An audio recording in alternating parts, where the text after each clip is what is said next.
I were to put snipers in here, they would be able to take out infantry really fast. Those grenades are flying out the windows. So an extremely versatile air game has finally come to GDI, and we think that GDI players are really going to love this new strategy and tactic they actually have.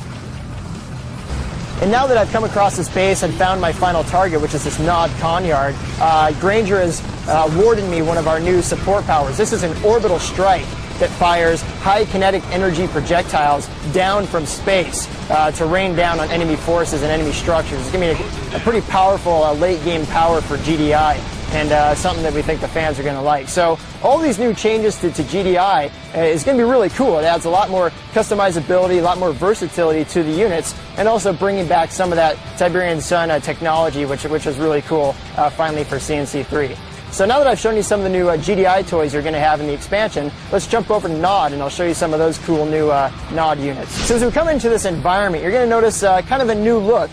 This is a red zone, but unlike all the Italian red zones that you saw in CNC3, this is actually a blue zone that's been converted into a red zone over time due to extreme Tiberium infestation.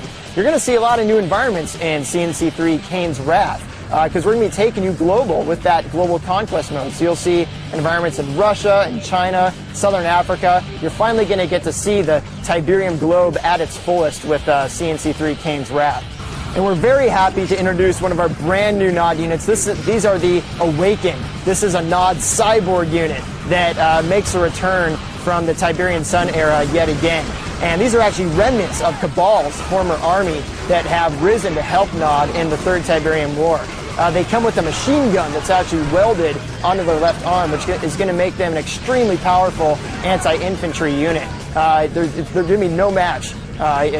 Zone troopers are going to be no match against these new cyborgs.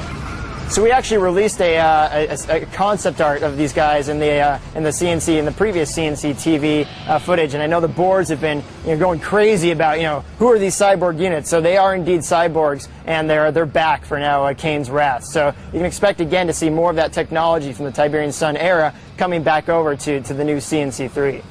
And now that I've cleared out the middle of this map, I can continue to bring in some more reinforcements. So this is another one of our brand new units. This is the Spectre Artillery. And the really cool thing about these guys is that they're stealth. So playing into that Nod, hit-and-run stealth gameplay, they're stealth just like the stealth tanks or your Vertigos. So I can sneak them around, and this GDI convoy isn't going to be able to see them. So I'm going to try and set up a bit of an ambush here and see if I can get these GDI vehicles in a pinch. So as I line up my Spectres using Formation Preview, this would usually be kind of a tough situation because GDI vehicles are really tough. But the cyborgs also come with a secondary unit ability, which is an EMP cannon, which is welded to their right arm. So they're able to disable enemy vehicles, which is going to then allow my Spectres to uncloak and hit them from behind. So you can see this combination of a new unit ability and a new unit has allowed me to potentially win a battle that I probably would have lost in CNC3. This is going to be a strategy that might help players against some of those GDI mammoth tanks, juggernauts, or maybe those Skrin alien tripods. So Nod's going to get some new kind of finesse gameplay tools to bolster their arsenal in CNC3 Kane's Wrath.